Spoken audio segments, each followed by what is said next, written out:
Assalamualaikum warahmatullahi wabarakatuh. Perkenalkan, nama saya Aulia Nur Wahyuni dari program studi Teknik Sipil Fakultas Teknik Universitas Islam Kalimantan Muhammad Arsyad Al-Banjari.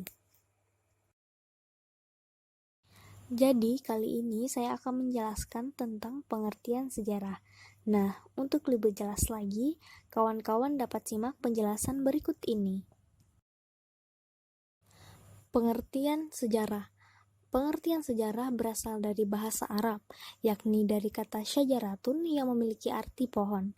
Pengertian pohon di sini adalah adanya suatu kejadian, perkembangan atau pertumbuhan tentang suatu hal peristiwa dalam suatu kesinambungan. Pengertian sejarah menurut para ahli. Yang pertama, menurut Muhammad Yamin, sejarah adalah suatu ilmu pengetahuan yang disusun atas hasil penyelidikan beberapa peristiwa yang dapat dibuktikan dengan bahan kenyataan. Yang kedua, menurut Muhammad Hatta, sejarah bukan sekedar melahirkan kriteria dari kejadian di masa lalu, tetapi pemahaman masa lampau yang mengandung berbagai dinamika.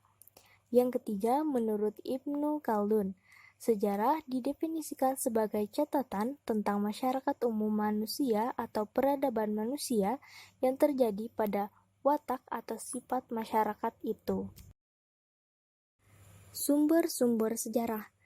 Yang pertama, sumber lisan adalah keterangan mengenai sejarah yang didapatkan dari pelaku sejarah atau saksi sejarah secara langsung. Yang kedua, sumber tulisan, yakni sumber sejarah yang berasal dari berbagai tulisan hasil peninggalan orang-orang di masa lalu. Yang ketiga, sumber benda, yakni sumber sejarah yang berbentuk benda-benda atau artefak peninggalan kebudayaan manusia masa lalu. Unsur-unsur sejarah. Sejarah mengandung beberapa unsur penting, di antaranya pertama, ruang, yaitu tempat di mana terjadinya suatu kejadian yang menjadi bukti sejarah yang nyata. Yang kedua, waktu, yaitu unsur sejarah yang berkaitan dengan waktu terjadinya peristiwa bersejarah dan dapat menjelaskan kronologi dalam kajian sejarah. Yang ketiga, manusia, yaitu unsur terpenting dalam sejarah karena setiap peristiwa sejarah sangat berkaitan dengan manusia.